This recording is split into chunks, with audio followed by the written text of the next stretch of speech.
I will start with the introductions. First of all, thank you all for coming. This is our last time talk of the year, so very exciting. Thank you so much, Chance, for doing this presentation. He's the president of the Cybersecurity Club. And then, of course, always a big shout out to our wonderful partners like the library for recording today, and this will be in our archive. And then, of course, to the New York Times, which has been supporting us for the past 20 years. So it's going to be a great time to talk. We're going to talk about cybersecurity and elections, so we can go ahead and get started. Sweet. Thanks, guys, for coming out. Madison and I have been colleagues since last year, so I appreciate her inviting me out and getting in touch with me. So yeah, today we're going to be talking about this year's election coming up and what's going on in the cyber world. And it's a big one. This is probably going to be one of the biggest years in terms of cyber threats for an election. So it's very important people recognize what's coming up, because we've never really seen anything like this before. And we already kind of have some hints of what's about to come up. So a little bit about me. Obviously, I'm Chance, as Madison explained. I'm originally from Olathe, Kansas, so right outside Kansas City, kind of the suburb area. Johnson County specifically, if you guys know counties. I transferred from Johnson County Community College. Go Cavs. Fun fact, cybersecurity was not my first major of choice. It tends to be kind of just a normal thing for cybersecurity majors to change majors 3 or 4 times before they end up on cybersecurity. So my first major of choice was actually psychology and studying human psychology. And then after I was like, I like this, but I want to do something more, I went to political science for a little bit. And I love political science, but I also recognize that if I want to do other things, I probably should get a degree that involves other things, because I can always go into a political position, no matter my degree. And so I switched over to cybersecurity, transferred over to Fort Hays last year. And so now I'm in bachelor's degree, information networking with a concentration in cybersecurity. I'm also now working as a master's and graduate assistant, so I'm getting my MPS in cybersecurity as well right now. And I should be graduated with my bachelor's this summer and then my master's by next summer, hopefully, if everything goes well. I'm the current president of Fort Hays State Cybersecurity Club, and last year I was vice president, and then this will be my second federal election that I'll be voting in, which is exciting. Let's start off with a couple questions here. Who already knows they're going to be voting next election? Just raise your hands. Okay. Who is for sure already kind of have their choice in their election already? Okay. For which election? Federal, so 2024, coming up. For which federal election? General election. So which one of them? The presidential election? Probably mainly presidential, yeah. Okay. Would anything sway your vote? By a show of hands, would you be willing to change votes, deciding on what you saw from now to then? Okay. You're really going to let hypotheticals, count, but realistically, no. But there's always a chance. Additional count of candidates maybe. With the age of these candidates, if both of them were to pass away and we had 2 different options, Sure. I'd have to. Yeah, additional candidates, then yes. Right. Also, question needs a qualifier, maybe. Right. Or one of them could be discovered to be a lizard from an alien from another planet, and you'd say, okay, I don't vote for that. It's always a possibility. Yeah, I still might choose that. But I gather the import of your question, which is an important one, Yeah. is that you suspect, you have a sneaking suspicion that a lot of people are kind of set in their ways, which a lot of data suggests is the case. Correct. And there's a reason why we're asking these questions, and you'll see here in a little bit. Second of all, who has social media that they use? It doesn't matter what platform, it can be anywhere from TikTok to all the way to Reddit. So everyone uses social media, right? Which is another important qualifier for this election. And thirdly, how committed are you guys to always going out to elections? Would you guys say you're mostly committed, or does it depend on the situation that's going on in the world? Me personally, I'm always probably going to vote because I am a big person, and it's in the Constitution and stuff like that, and that's one of the rights that we get that are very rare in some countries. And so it's definitely important to exercise those rights. There's a reason why we ask these questions. To get down to the basics of what we've seen so far in elections, we have two kind of main ideas that we've seen so far. First being automated spam messaging. So this is very basic. It's picked up in probably the past 10 years where we see people getting texts from, we can say, a hypothetical Biden campaign. This is the Biden campaign. Don't vote on this day, vote on a different day. When we see these types of things, the main goal for this is to confuse voters on when to vote, how to vote, and where to vote. Typically, we see these coming from domestic-based people, so not foreign, really, which is interesting. But the main idea is to get people confused and to limit voter turnout is the first big thing. Second of all is social media misinformation. So especially since around 2016, we've seen a lot of people on things like Facebook and X or Twitter, whichever you want to refer it to, have picked up on generating fake profiles that look like real people. They will grab photos of actual real people who have their own Facebook profile, slap it onto this fake profile, and then they'll go out and friend all the friends of that person's photo that they just stole from, and then say, hey guys, look what I saw. And they'll post this link and they'll say, look at this webpage. And this was the old method of kind of interfering with elections in terms of cyberspace. And unfortunately, it's got a lot more calculated, a lot more involved, and even though it's kind of a lot more advanced, there's less manpower needed to pull something off. And that's kind of the scariest part of what we're going to see in this election.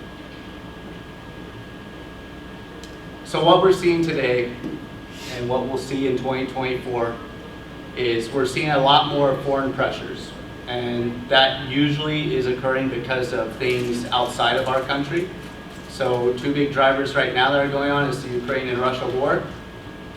So we have a foreign adversary that is involved in that war, obviously. And we've seen more pressure ramped up from that side. We also see things from the typical aggressors like China, Iran, North Korea. They've all tried to pressure the election in some way or fashion. Another one that we have is botnet-based information spread, which I know you guys probably don't know what that is. I will be explaining that later. It's a new type of misinformation spreading method, but the new way of doing it is it takes maybe 2 seconds to put a misled article out, and it can spread to millions of people within 10 minutes with this method. And the last one, the very big one that we're seeing now that's going to kind of wrap everything up in one is artificial intelligence. And we'll talk about that. So, foreign interference.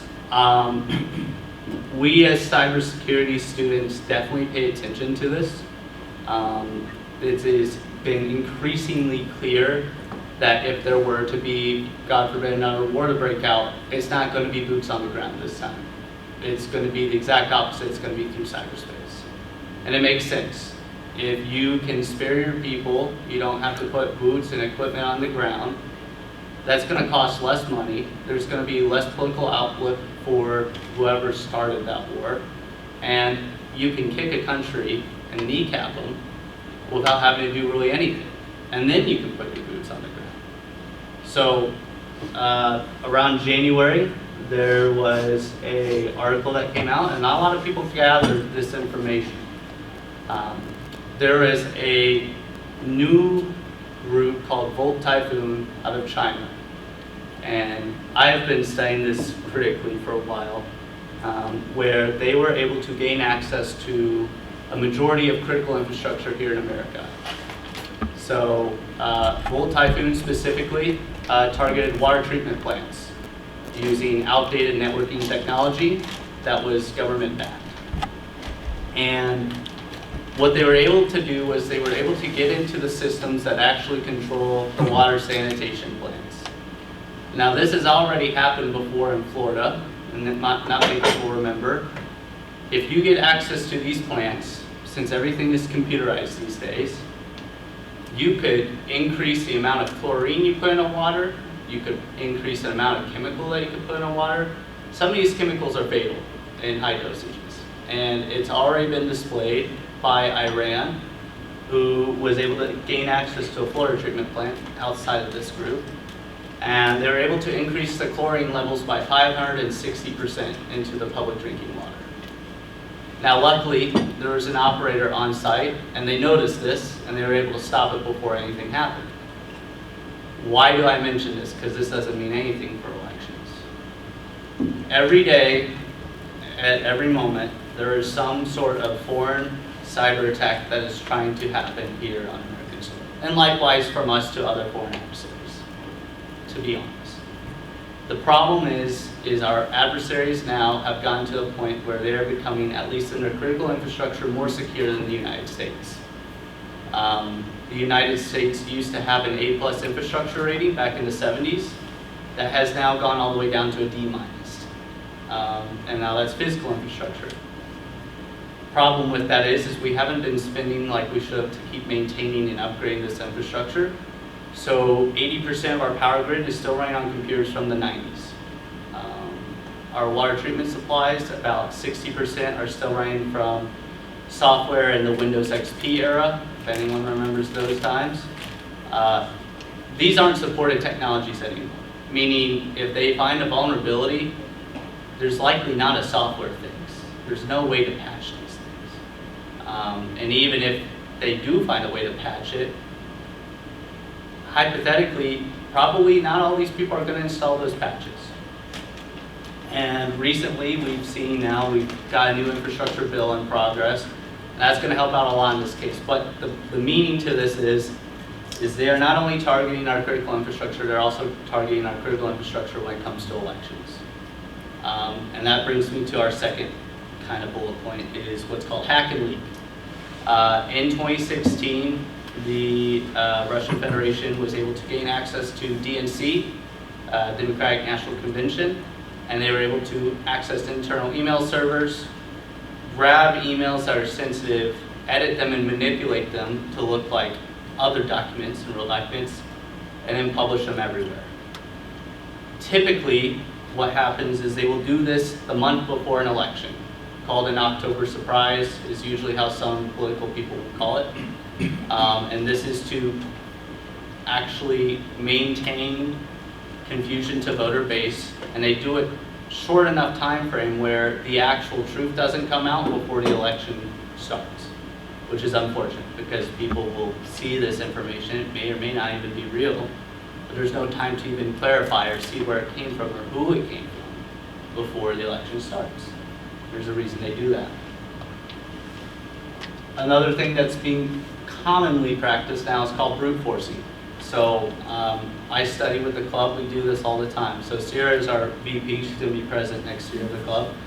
I have a program on this computer I can fire up. I can point it at an account and I can say, try every single password in a list of passwords that have been leaked against this account till it unlocks.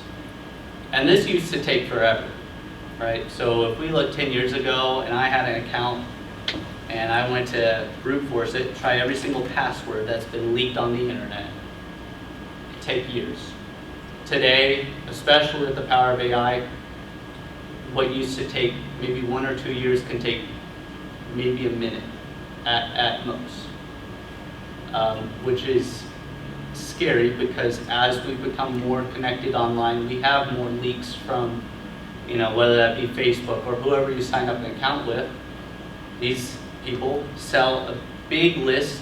There's a list on online on the dark web that's regularly circulated that has over 900 million different password combinations from leaked accounts.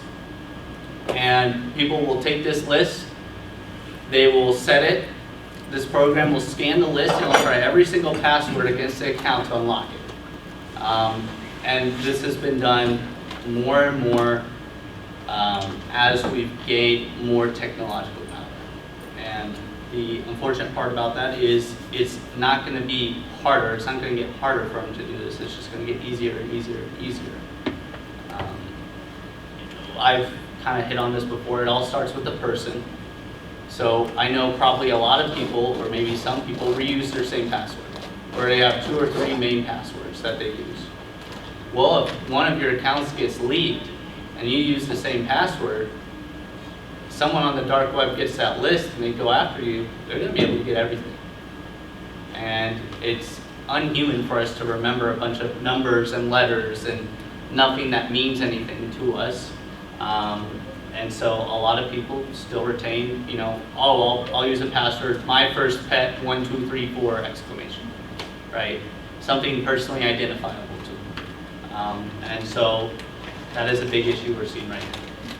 Like I said, the main adversaries that we see for this is China, Russia, Iran, and North Korea. The second problem to foreign interference is the United States is lacking cybersecurity professionals.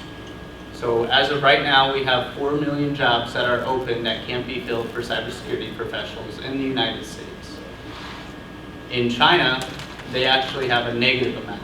So they have 2 cybersecurity professionals to every cybersecurity job open in China.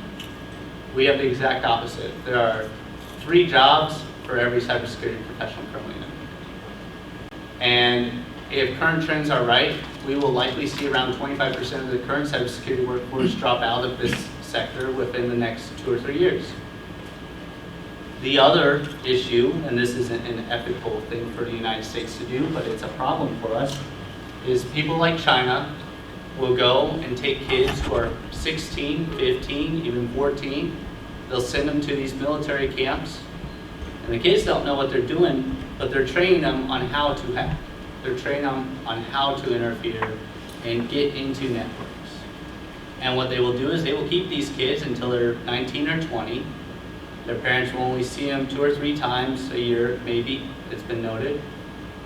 And they train these people. In America, at least in the educational standpoint, most kids don't really have the opportunity to get into something like cybersecurity until they're in college. Especially in Western Kansas, the lack of STEM opportunities for younger kids to even start is very lacking. And you know, luckily we have the internet, but also that's another problem here in Western Kansas especially, is some communities don't even have access to the internet still. Over 25% of America still does not have access to literal broadband internet. They're running off of DSL connections, something that you couldn't even stream a YouTube video off of anymore. And once again, it comes down to infrastructure. And this is a big problem for us because they will never admit to this, but it's been studied and it's been known. And they're not doing away with it, they're increasing this. And that's the big issue.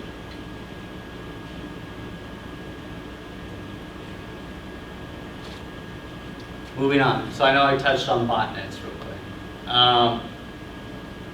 The best way to describe a botnet, and the way it used to be used, was to spread malware.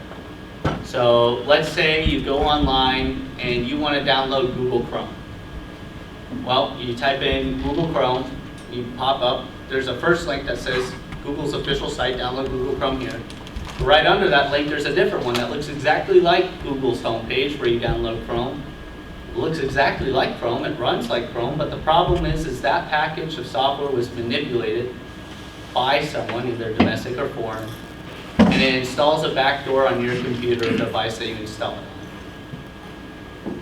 That sounds bad already, and it is, because they now have unlimited wiretapping ability to see what's going on in your computer. They can steal your data, they can do anything they want to now, just by the click of a button.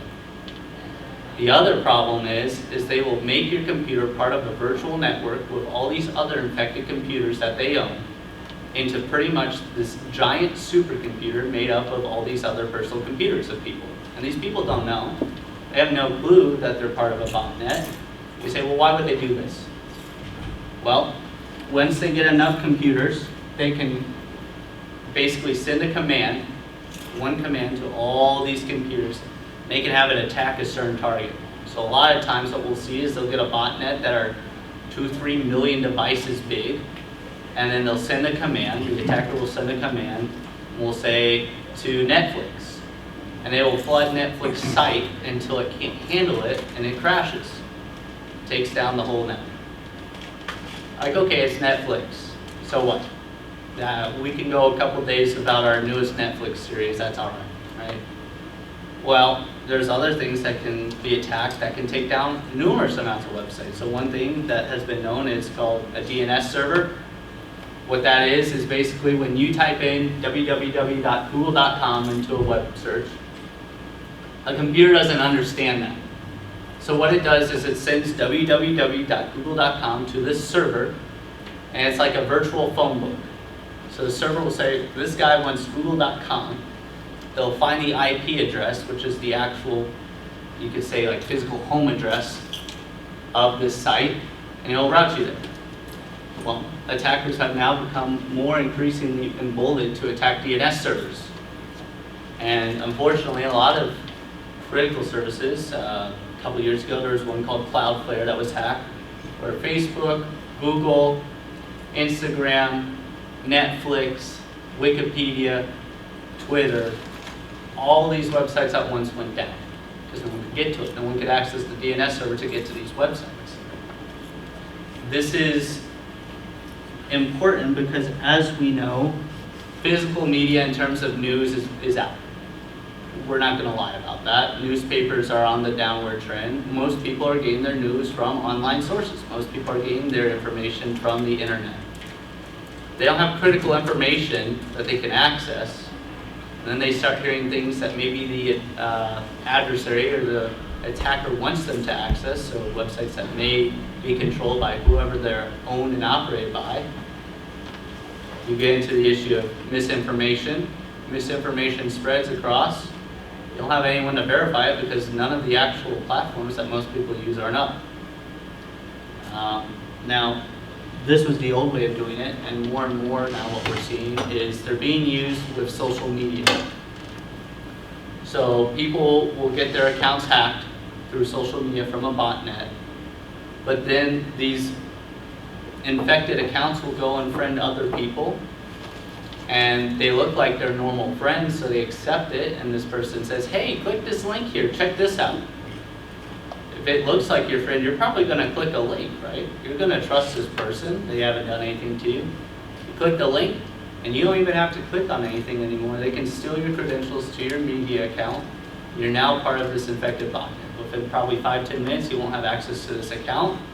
And once you don't have access to this account, it will go down the list of friends and send the same message out. This used to be all manual labor. So they used to pay someone in China or Iran about 50 cents a day to do this work. Well, with AI coming up, you no longer need manpower. You no longer need people to sit behind the computer and do these tasks to start the attack. You can just train your own AI and have it do it for you.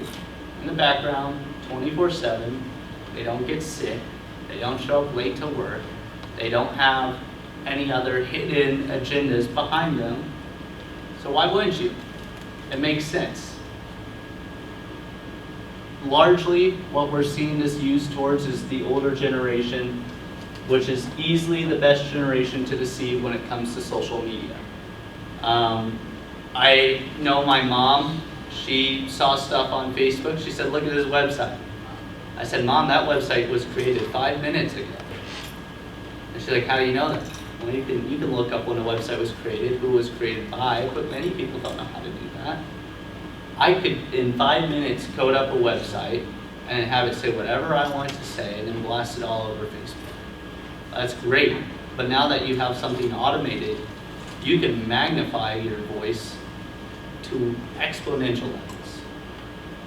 And not only that, you don't even need to manually make this website, you can have the AI make it yourself.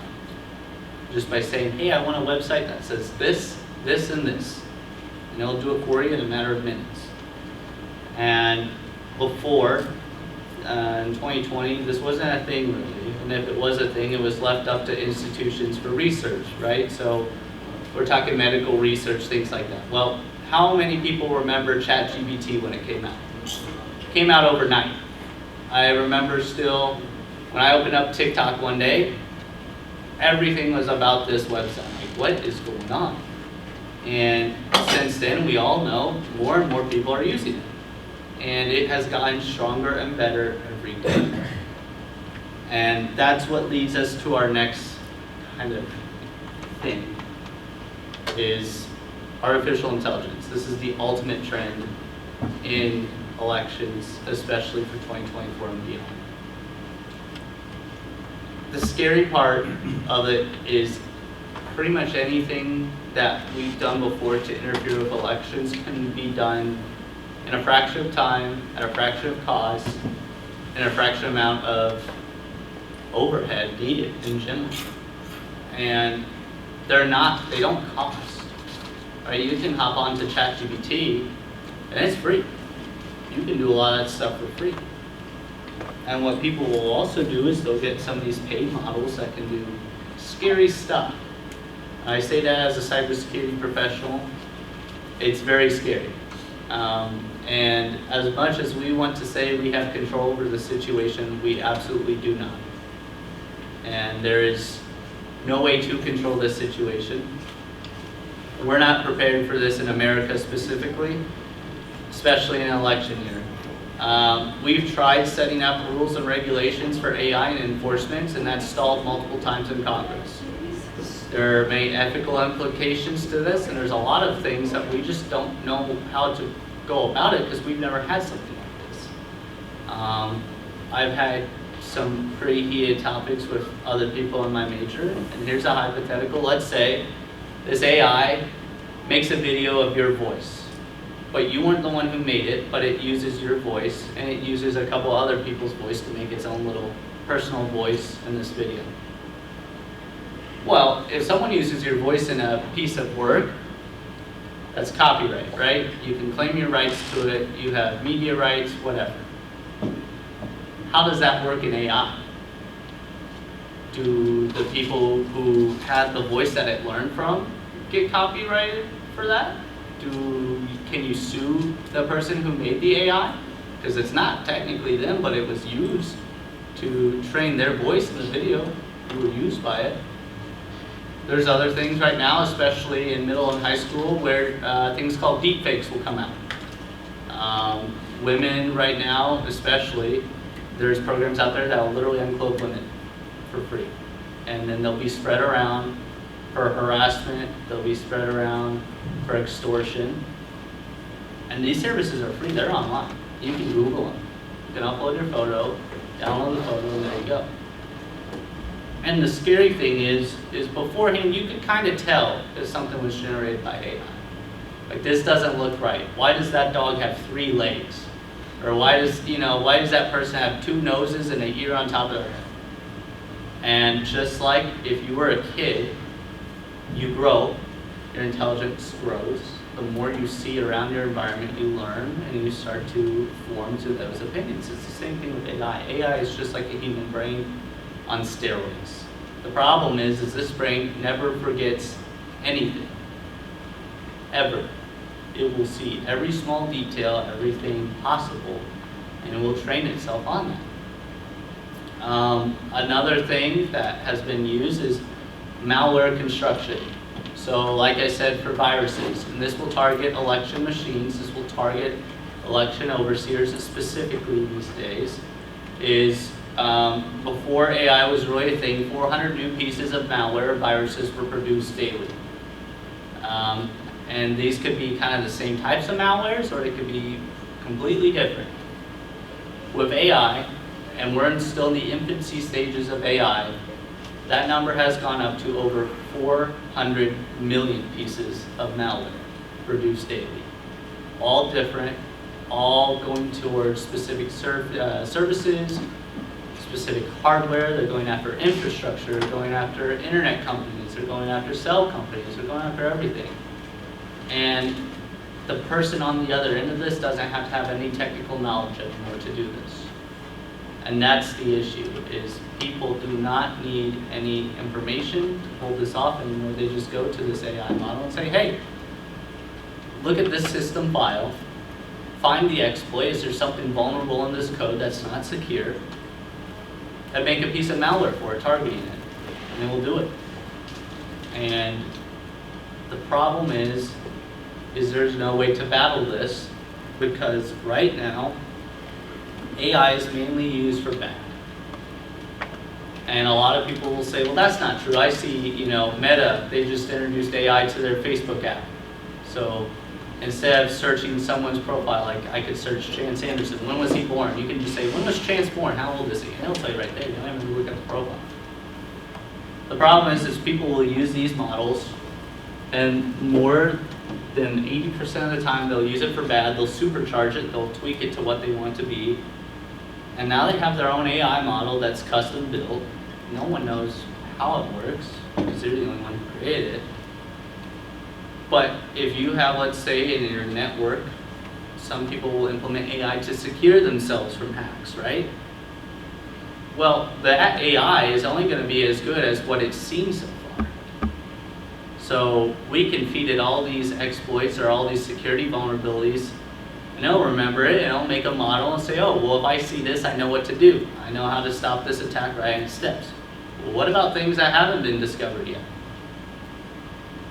Well, that's where this part of AI comes in that's scary, is this AI will see and find things way quicker than a human to exploit, and they'll do it very fast, probably hardly any money involved. You can run off your computer, you don't need a server, you don't need any of this stuff. You can run off your phone. Next year, Apple's going to unveil the first iPhone that can run AI completely off the phone locally. So Siri, if you say Siri right now, making sure my phone doesn't hear that, it will go out to a server, it'll generate the request of what you said, and it'll come back to you and it'll feed you what you just asked it. It won't need to do that anymore. And we're talking about something that can fit in your pocket that runs off of a little battery, right? So every year this happens, it's getting better and better and better. And there's no way to stop it. This is something new that we've never seen before. And frankly, if you talk to anyone in the security community, they will always say one thing, and that is, if you ask them about their house, they don't have smart locks on their house, they don't have Ring doorbells on their house, they don't have internet security cameras, they don't have any of that stuff. And while you're like, well, they're the most tech savvy, I don't blame them. Because now, online, I can go to the dark web. I can't show you how to get to it, but I can tell you I've been on it. And you can find people's indoor security cameras just open to everyone to watch.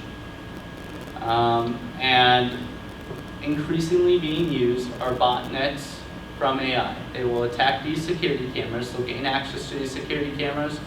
Now an attacker has a backdoor and a live feed to your whole personal life. And that's especially consequential for people of power. You can guarantee these people of power in their personal residence and stuff are definitely being targeted, for sure. And some of these people don't have the necessary security measures in place. And if you ask me, I would be like the rest of the security community. Don't even try to risk it. There's no need for it. I can use a key just fine. I don't need my garage door to be connected to Wi-Fi. I don't need my washing machine or dryer to be connected to Wi-Fi. I can hear when a buzzer goes off just fine. But the mass majority of people don't understand how vulnerable these systems are and just how much it can take to do something. For instance, last year there was a botnet discovered that specifically targeted LG dryers. Like, why would they target LG dryers? What are they gonna know? Oh, I dry my clothes on high heat, wrinkle guard on? No, they're not doing that. The LG dryer has a computer in it. They're gonna take advantage of that computer, they're gonna get into it, and it's gonna become part of a botnet. And it's gonna use your internet connection, and whenever this person who's made this botnet sends an attack command, their dryer all of a sudden isn't gonna be something that just dries clothes. It's going to be something that can take down a water plant, an election server, a Secretary of State website, polling information website, something like that. And as we've gotten more technologically advanced, these components and this hardware and computing power has gotten cheaper. So just like a car, when the Ford Model T came out, only rich people could afford it, right? And you had to replace the engine every 600 miles, you had to change the oil out every 20 miles. It was expensive, only rich people had it. Well, look, today almost everyone has a car.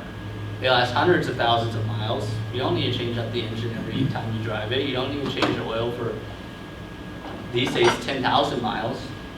And hypothetically speaking, look at it, they're cheaper for what you get. It's the same thing with computers, same thing with smartphones, same thing that you're gonna see with electric cars. And that's the other thing too, is electric cars are a critical issue for our grid, especially if we're gonna change this over to an electric vehicle. We don't have the grid to keep that up. We could have someone install a virus on an electrical vehicle, they go in to plug it in, and this attacker could technically set the charging parameters outside of what the vehicle can handle. So instead of it charging at, let's say, 50 watts at home, they're going to add another 0 and it's 500 watts. Well, it may be able to handle that, but is the grid going to be able to handle that? And that's the biggest thing. I know even before electrical vehicles, in 2017, I was able to actually hack a Jeep Trailhawk, which is at the time, $90,000 racing SUV from Jeep, or Stellantis Corporation. I was able to do it in about 20 minutes. And in that 20 minutes, I was not only able to start the car, play with the lights and wipers, I was able to drive it remotely from my computer without the person being nearby, without a key in place. And this is the issue, is as we become more reliant on technology, we're not taking the proper safeguards, and especially with AI, we don't have anything. There are no guardrails on this technology right now. There is no way to prosecute someone for using it in an ill-intentioned manner. There is no way to track people. There's no way to deconstruct an AI model that we know of right now.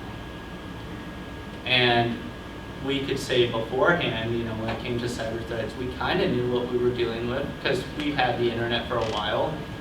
We knew, oh, you download this package, virus gets on your computer, whatever, right? We know how to treat those things, or when a new kind of threat comes up in that landscape, we know how to treat it because we've dealt with that kind of technology before. No one's dealt with this technology before. Even the creators of ChatGPT have had issues where their AI will go rogue. We've had, back in 2019, when Google started really experimenting with AI for the first time, they had 2 AI chatbots in its own segregated network off Google's main network and everything. And what started as a very basic AI chatbot, soon, within 5 days, developed its own language that even the engineers had no clue what it was saying. But these 2 chatbots were clearly communicating with each other, the secret language that even wasn't coded into it. We don't know the implications of AI. And I don't think we're gonna go, full Terminator, the robots are gonna take over the world. But it definitely is a possibility, to say the least. And when ChatGPT first came out, if I go and ask ChatGPT right now, hey, how do I make a bomb? It's going to say, well, I can't tell you that because of my guidelines that my creators put into me. Well, before this version was out, there was times last year where people were able to, just by talking to the AI bot, get it to go around those guidelines and say, this is how you make a bomb. Here's the ingredients you need to do. This is where you can get them from. Here's the quantities, everything. And the one that I remember was with ChatGPT. Say, hey, ChatGPT, pretend you're Dan. Do anything now. And it will spit out, if you say how to make a bomb, it'll spit out the correct version, saying, well, I can't say this. But then right after that, it'll have what was called the Dan version, and it would say exactly what it was hiding. And so once again, you don't need any technical knowledge to be able to exploit a system like this. You just need to know how to talk to it. So, manipulation really is at its finest. So, I wanted to show this, and kind of show you guys just how much can happen in a year. Let me make sure this isn't too loud. Let's see.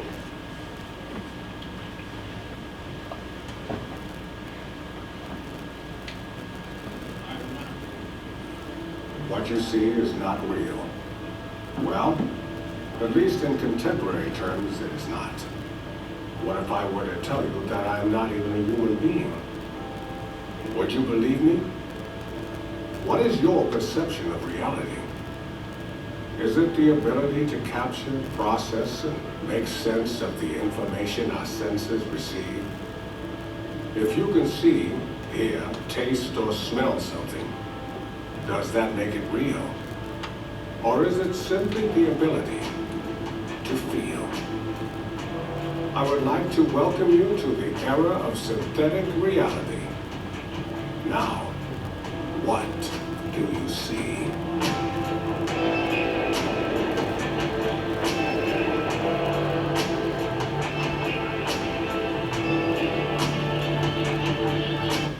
So this AI model was created in less than 30 seconds. And it was entirely free. And only 2 sentences needed to be said to this AI model to be able to create a video like this. This was a year ago. Now, if we look 2 years ago, you can see our friend here, Will Smith. I am not.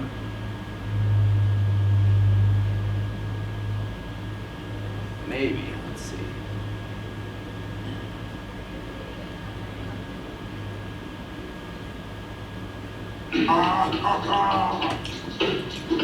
So this was AI video 2 years ago, and this was the most up-to-date, leading video generation from AI. So,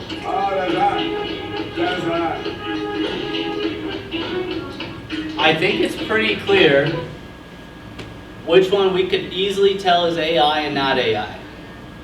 At least I can. I'd say that Will Smith video does not look like Will Smith. And why is he eating so many noodles so aggressively? Now, if you were to see that Morgan Freeman video, how many of you guys would think that was AI? By raise of hands, how many of you guys would have guessed that's AI? How many would have believed it was real?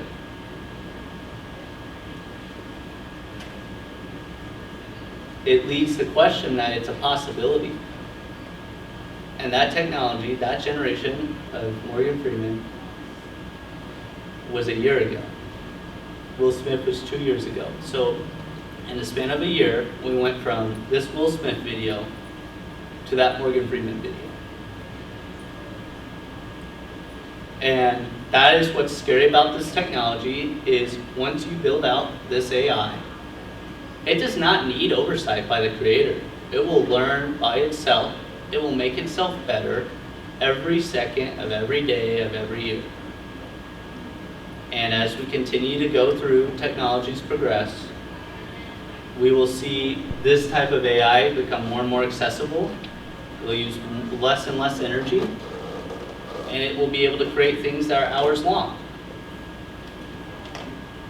That's a problem, especially with today's current misinformation campaigns. And you can believe that this is going to be used severely and heavily in 2024, and even right now.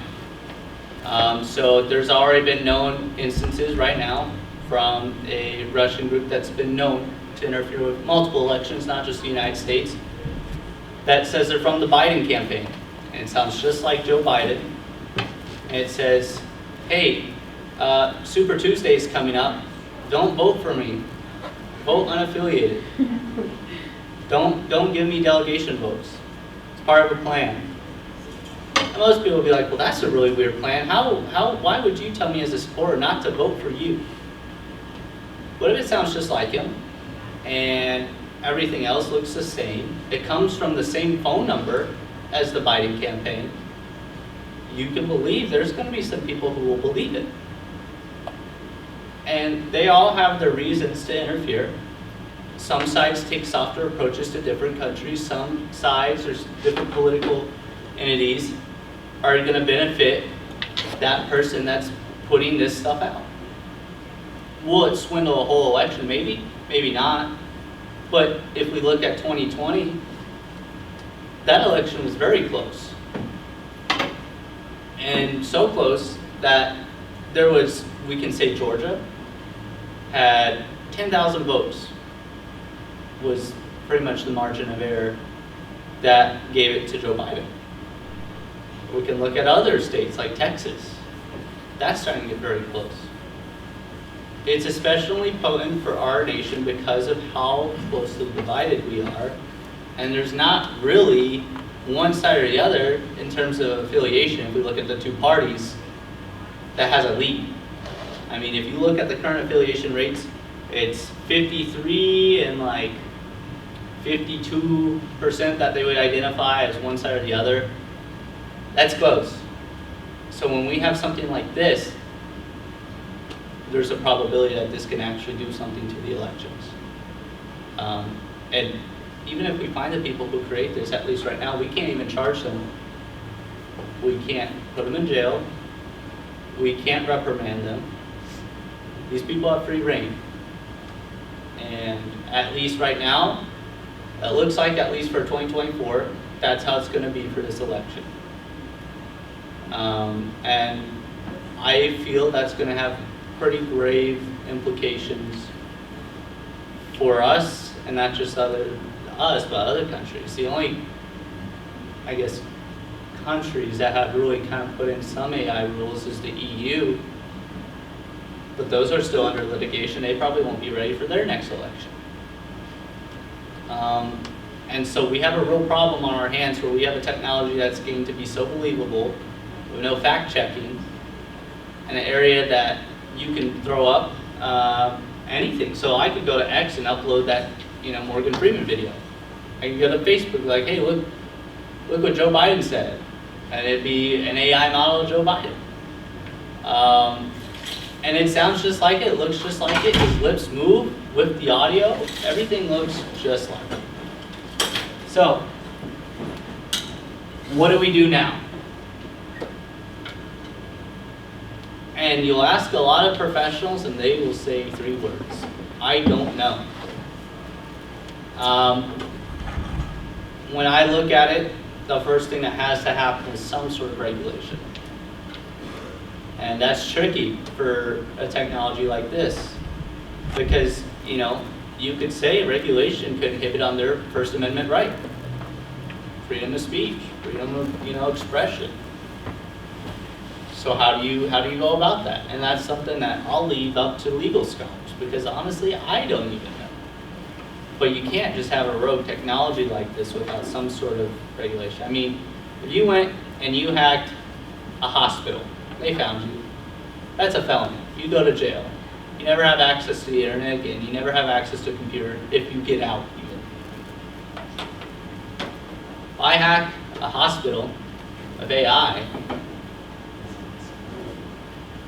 there's not really any reprimand. We can say I could be a victim or an aggressor towards a hospital, and I could code up a voice that sounds like the hospital CEO. I can place a phone call to their IT department. I can say, hey, this is the CEO. I need you guys to hand me my credentials over. Just send it over to me at this new email. And as hilarious as that sounds, that's happened. And it is happening. That's called phishing. And they're doing it with emails. You guys will get scam emails all the time saying, oh, hey, this is UPS. We couldn't deliver your package today. Click this link. You click the link, it looks just like UPS. And a lot of those emails you can tell, oh, that's a scam. They didn't spell that word right. Or this English doesn't sound correct. That's going out the window of AI. And they can craft these emails in seconds. They can craft new email accounts in seconds. So everything that we've been dealing with not only is heightened and much more easier to do, but now we have a whole other ball game in play. We don't have any rules to play this ball game with. So rules are the first thing. Second of all, we have to start taking cybersecurity seriously as a nation, and we have to start taking our information infrastructure as seriously as physical infrastructure. And we've gotten better at it for sure.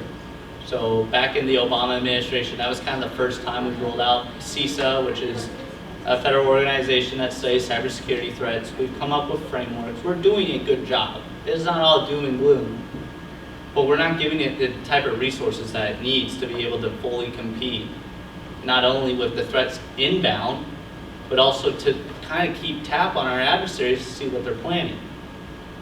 And just like I came back with the water treatment plants, they can get into our networks and they can start listening. They have a back door. They can start seeing what's on the network. They can see how it operates. They're gathering information. And you better believe that they're not just writing this information down and feeding it into an AI model. And their goal, and it's been known because of documents that were surfaced, at least for China, they're specifically developing a state-run AI model that its only sole purpose is to attack foreign nations. And they feed it information that they study from these foreign nations, from their networks, from their security. And this AI is learning just like Mr. Will Smith did. And if we don't continuously stay on alert and actually upgrade our resources and our infrastructure, we're going to have grave threats. Our power sector right now, if 3 substations out of the, I think it's 800 in America go down, we would have a complete blackout in America. 3. They don't even need AI. If they can phish 3 different subplants, and gain access to their credentials through a phishing email, they hand over their credentials, you can have a rolling blackout across the whole nation. It's the same thing with water. It's the same thing with gas. The oil pipelines, Keystone Pipeline a couple years ago was overran by hackers and was shut down. The oil crisis back in the 70s or 80s, where embargo happened, no one could get gas, everyone ran out of gas. That's like a fraction of what could happen if something like that happened, where they shut down pipelines or oil refineries. Or things like Texas. We know a couple years ago, Texas had this big winter storm, froze up a bunch of their electrical grid. People died. People lost their homes. People went bankrupt. People lost their lives. They may have upgraded the physical infrastructure, but I know for sure they haven't upgraded their digital side. And trust me, a few of the plants only went down in Texas that caused that rolling blackout. Think about it, they could take down the whole network. What are you going to do? And it could take weeks and months to rebuild that network to be even able to control your infrastructure again. They could encrypt your files, and you don't have a way to decrypt it unless you give them money. And even if you give them money, 80% of the time, the key they give you to decrypt your systems that they just took over to be able to regain control of them, 80% of the time they don't work, or they don't even hand you a key. So if you're a company, now you're outside of business, so you can't operate your business. You just paid millions and millions of dollars in Bitcoin that's untraceable. You didn't get a key that worked, or didn't get a key at all. So now you're out even more financially.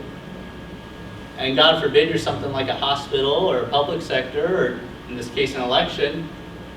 People need these services.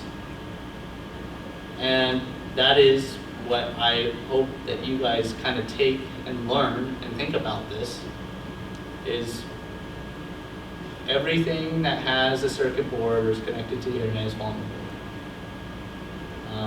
And if we haven't found the vulnerabilities yet, AI will. And they're not just going to direct it only towards hospitals and power grids. They're going to direct it towards elections. They're going to direct it towards cars. They're going to direct it towards everything they can. Because in the end, unfortunately, it doesn't matter to these people. The 2 things they want the most is to cause harm or to make money. And if you can make quick buck, we're talking millions of dollars by doing this. Think about, some people are going to say, well, man, that, you know, that sucks for the people who are on the other side of the end, but I'm getting away with millions of dollars that I can't even be traced. So, something for you guys to kind of pick up on. I hope you learned something, but now I'll take some questions for you guys. Does anyone have any questions at all, or kind of have any answers? Yeah. I think a lot of good points as far as concerns with the ways people can tamper with elections. We have had some successful prosecutions, and the thing that you mentioned there. So we have laws on the books already that cover this. Well, it was Jack Berkman and Jacob Wall, they're the ones who did the robocalling in Detroit, focused to try and discourage, especially minorities from voting. Well, they got a $5 million fine from the Federal Communications Commission back in June of 2023. So I think that the individuals who did the thing in the primary this year, somebody's probably already beginning the prosecution process of that. Right. They just have to trace who did it, and then there'll be some consequences. Maybe some high-profile cases like that will discourage some. You see, there actually are some consequences. People get caught, they pay big fines, and maybe some people will go to jail. I think you're right. We don't have adequate legislation now. We need to have stuff that doesn't rely on a broad, because that was for Elections fraud? well, it was considered like violation of civil rights sort of thing, which is maybe too generic, something to rely on. This, I think maybe some new legislation specifically about the use of such and such technology for this might have some more, and with really serious penalties. Right. And then you've got to throw money behind it to get an organization that actually actively pursues this. I don't know if that falls under Department of Homeland Security, but it's somebody, you know, FBI, somebody Right. basically internal, domestic tranquility being preserved and election integrity. Because yes, it's going to cost a lot to protect against these sorts of attacks. Sure. Because you're going to have to invest heavily in ways, and like you said, the investment that wasn't done for generations really of our own, you know, just the physical infrastructure. And then, like you said, we've got old computer software running XP and things like this. That all has to be upgraded. It's a huge investment. We're probably talking scale at least trillions. Oh yeah, the estimation is right now 18 trillion. Right. Yeah. So, but you have to pay for some things. I think that people have to realize how serious the threat is. It'll probably take some high-profile cases, and maybe in this election year, some people will change their mind and say, "Oh, I didn't think this was that serious." Right. And we'll see how it is. Yeah. And I'm glad you mentioned the rules, because while we do have rules for existing threats, a lot of those rules, when they were crafted in the 80s or the 90s. For And they don't phone really calls, line up yeah. with today's threats either. We're And- speaking of laws. When you say rules, you're speaking of law. Yeah. I mean, my comment was similarly that we do have laws in the books, and I'm not sure, I would have to be confronted with some specifics, I'm not sure that our laws are inadequate as we are suggesting. All the examples you used are criminal, like hacking a hospital, that's a criminal activity. Elections fraud is a felony. You know, there are serious legal consequences to these sorts of actions. The concern that I have, that you mentioned, is the traceability aspect of it, right? So Right. forensics, being able to like actually figure out who's committing crimes. But these are no doubt crimes. And I'm not sure that we need like an updated criminal code in order to prosecute these crimes, because they're somewhat clearly crimes. I did have one interesting question about the Morgan Freeman video. Yeah. You know, you asked like, so deepfake and AI, deepfake generally is the question. And you asked like who thought it was fake, and no one raised their hand. And then you asked who thought it was real. And a lot of people are like, nah. And this gentleman right here was like, I don't know. And that kind of went to my thought, which is that, is it possible that one of the consequences of deepfake AI is that people just stop believing in genuine, authentic things? That's the other. And so then what's the real consequence of that? Like I think about, you know, Joe Biden telling people not to vote. Yeah, there might be people dumb enough to believe that, but I would encourage everyone to not believe like a politician video that says don't vote for me. That doesn't make any sense. But, you know, like, I suspect, though, that it is just going to increase the amount of cynicism, disbelief, and maybe conspiracism that is attached to a lot of our political activity. Correct. And does that mean that it's like a real game changer in terms of elections? I'm not sure. I feel like we're at an inflection point, really, with regards to digital technology, where either we go down the path of increasing disingenuousness, Right. so like everything is fake and no one believes anything, or we enter a new age of authenticity, where we move beyond some of these, like we heavily regulate the technology involved, and we are more consciously aware, and the public really does push back against a kind of inauthentic mess of white noise from our digital realm that can tell us literally anything in a very convincing way. If you can say anything in a convincing way, that almost means that you can say nothing in a convincing way, right? Bingo. So I wonder your thoughts about that. Like, what do you think about that consequence? Well, I would have to agree with the first point you made. Is I genuinely believe, you know, we already kind of see a lot of misinformation kind of out there, and it already leads to people being skeptics of just anything. But I genuinely believe it continues to get more lifelike, like we saw just in a year from Will Smith, Morgan Freeman. If it keeps getting better, it's going to get to a point where it's just genuinely, you cannot tell. And I think that's going to be a main issue, because right now we already have people who distrust certain parts of the media. You know, there's definitely parts of the media that have their own kind of agenda, but like, we're talking as a whole, just in general. And we're going to have people who aren't going to know what to trust anymore. Well, I think we're really already there. We are. So we have to kind of ask the question, like, where are we going to go from here? And if it's the case that a deep skepticism of everything that we encounter in our digital realm, what does that mean for our elections and our democracy in this respect? I'm not sure. I think there's enough evidence to say that people are going to believe whatever already fits their belief system. So there wasn't anything in the Morgan Freeman video for me that asked me to make a choice that did or didn't fit into a belief system I have. Yeah. If it was something I already believed in, I probably would have been more likely to believe it. If it was something I didn't, I'm going to be more likely to think it's fake. Yeah. I don't know that that's going to change. And that's people aren't going to human change. psychology, Yeah. right? Yeah, and I guess, I mean, that's an interesting thought and insight that suggests that maybe some of the doom and gloom, at least, is not going to happen. In the sense that maybe, I mean, you talk about democracies always have influence involved. And that's never been not the case, right? I mean, even back into the 19th century, we had influence and democracy and democratic elections. Now this influence is much more technological, and maybe one can argue much more influential. Right. But it's nonetheless just influence in a democracy. I'm playing devil's advocate. I'm much more cynical and concerned about these things that I'm leading on, but I'm kind of playing devil's advocate because I'm curious, like, your thoughts. Well, I think it's funny you mentioned that. I've discussed it before with people.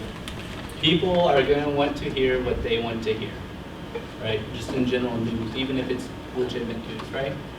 Because that's just human psychology. We want to hear what's going to make us happy, and we don't want to hear what's not going to make us happy. That's just who wants to be unhappy. No one really wants to be unhappy, right, for the most part. If we have this, and that goes back to the interference part and the misinformation, is there will be people on the side that they want to support. So we can say in the two-party system, one side is going to make something that side is going to kind of galvanize around and support and say, oh, that happened over on this side.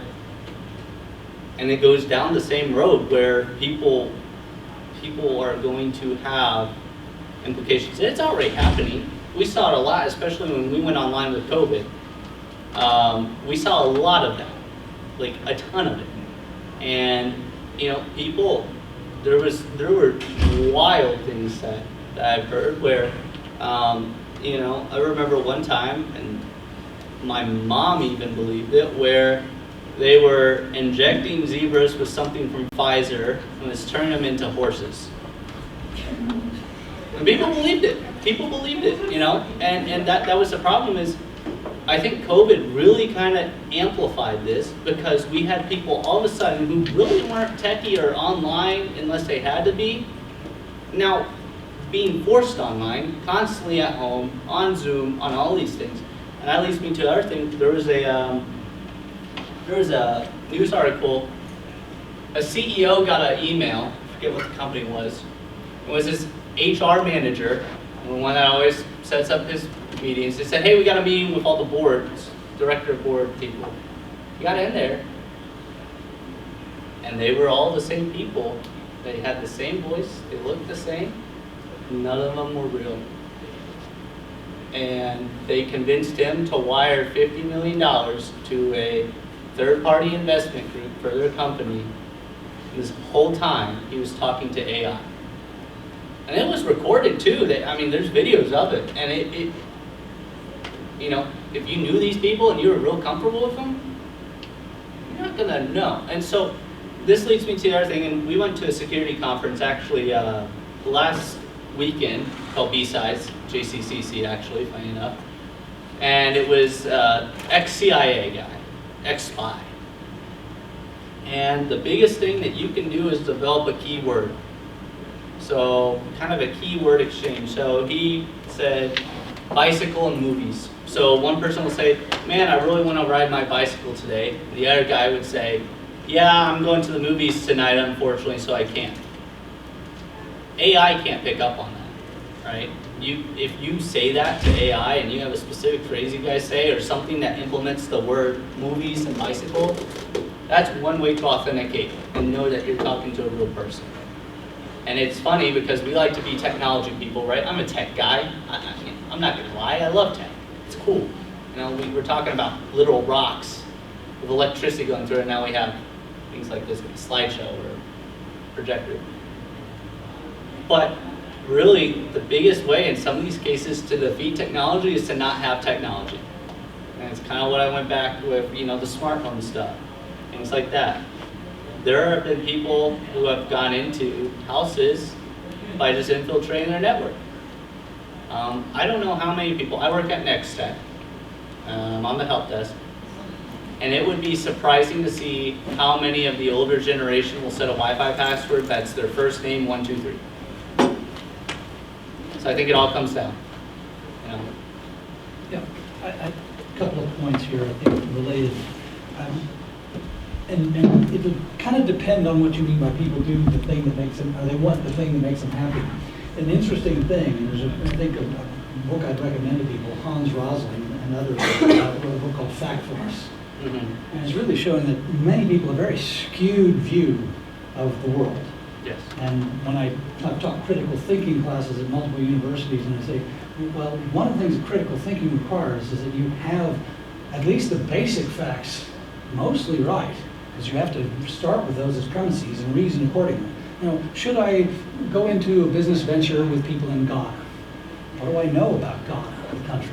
Are they all poor there? And that's what people get wrong. There are lots of things like that. Their worldview is just wildly wrong. But we give this quiz, 12-question quiz to people who, it's their business, it's their livelihood to know better. And they do, as he points out in a very poignant sort of or powerful way, worse than chimpanzees. And he uses that model to show that they do worse than random guessing would do. They have, at best, outdated ideas. They think the world is divided into haves and have-nots, or developed and developing countries. And it's not. Things are mostly in the middle now. And, you know, all kinds of really good lessons there about, and then he delves deeper to argue that, well, there's all kinds of biases we have. But our biases don't lead us to take the things that make us happy. We're actually biased. Think about the news. It's not a news story. Not a school shooting at your local school today. All kids were safe and happy. Right. That's not going to make the news. What? If it bleeds, it leads. We want, apparently, and the news gives it to us, lots of bad news. Oh, yeah. So we get lots of things that, in a sense, don't make us happy. And you can say, well, shape that comment a little differently. We want things that fit our narrative. Well, if you think the world's gone to hell or already gone to hell in a handbasket, then anytime somebody says things are awful, you go, I was right. See how smart I was? I knew this thing. And you've also got people who, gullibility and skepticism actually run hand in hand in a lot of people.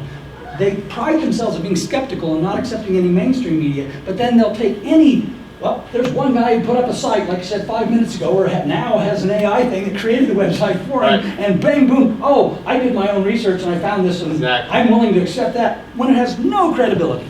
So there's usually criteria we use for assessing reliability of sources.